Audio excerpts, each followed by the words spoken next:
Welcome to Subramani. The past has always been uncertain when it was the present. So, if you think that the 1970s were very calm, or 80s were very calm, or even 2007, 2008 was very calm, you're mistaken. Today you're seeing it in the chart, you don't understand that how difficult times must have been. I've seen my income fall by 95%, repeat, 95% in 1993 because I was a broker. Of course, I then very quickly got into broking fixed deposits and intercorporate deposits and things like that. So we started doing a lot of other work which helped us sustain those bad times and those bad payments, right? Those bad markets. So then what happened was very simple. The markets recovered, and today all that looks like a bad dream, right? Nothing really happened in the sense that so similarly we are in tough times now, and we will realize later on that, well, that is how markets are. Markets will go up, markets will go down. So 2008, I think about 1 million Americans lost homes. I'm not very sure about the number of people who had lost their jobs. It could be closer to that or maybe slightly less than that. So here you were unemployed, house repossessed, and you had no clue what is going to happen. That was really bad times. But then those times also go away, and then the market comes back, market prevails, and you left wondering, why did I worry so much? But then the question is, you worried, and that's what happened. So similarly, either there could be an earthquake generally around you in the financial markets, or you could personally have gone through hell. If suppose you're a wife who's never done anything, right from cleaning your fridge to withdrawing money from the ATM or managing your portfolio, you thought, oh, all that is a man's job, a man will do it. The man was doing it, but suddenly the man dropped dead. Then what do? You just can't, you have to just hope that you suddenly have all those skills. So my argument is very simple. Wherever you get time, please learn about it. And now let us see what to do when something like a life quake. I don't remember who said that first time, but I think that's a very nice term to use.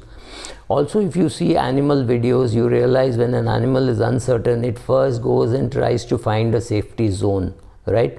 So even animals like dogs, or even animals like elephants, they hunt for a very quiet place, even for eating, or even if they have to shit, because they don't want to be caught unawares by some enemy. So they will walk around.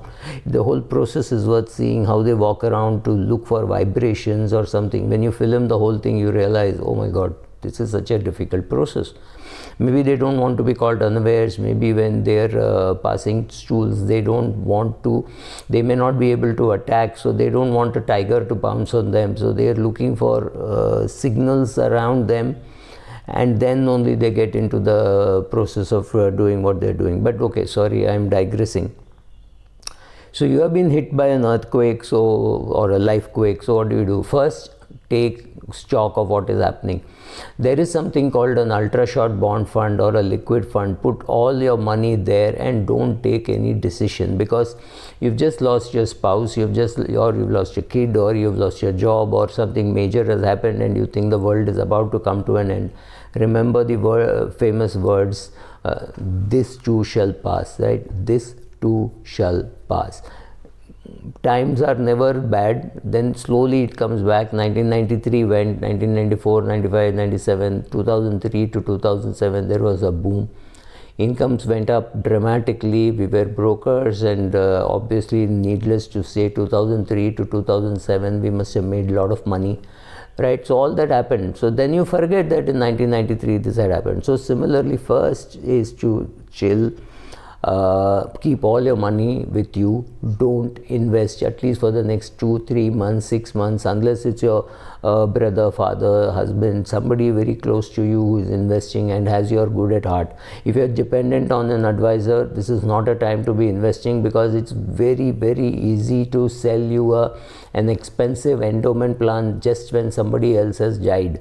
So to sell an endowment plan to a widow who has 2 children is much easier than it would be if her husband were alive, right? So just take time, find your own safety spot, your safety zone, find your bearings. There is no great hurry to invest. You can wait for some time, right? Write down what are your immediate financial concerns. You have to pay your bills, maybe you have to pay school fees, maybe those kind of things. Write it down, sort it out, make those payments. All other money, let it lie in a liquid fund. There is absolutely nothing to be done now. First, like I said, you relax. Also understand that the time beautifully heals every wound. In fact, we remember our past so fondly because of the mind's ability to eliminate all the painful events. The fact that the teacher punished you, the fact that you did not do your homework properly, your mom thrashed you, your teacher thrashed you, you were asked to stand outside the class, all that is beautifully forgotten, and we keep saying, oh, good old days when I was in school, this happened, right? It is not just, it is just that the mind being able to eliminate the negative things.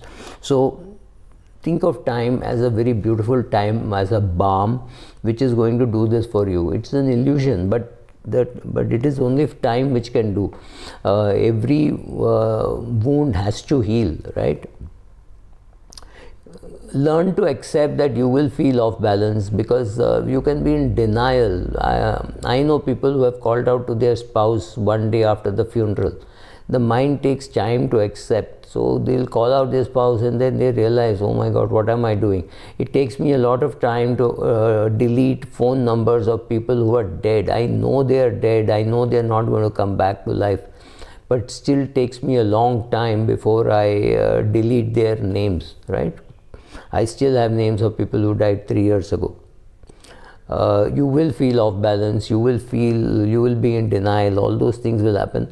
But please understand, take small decisions at a time. Maybe you start going for a walk, maybe you start going to the gym, maybe do those things. Do very small incremental things. Don't be in a hurry to do anything big.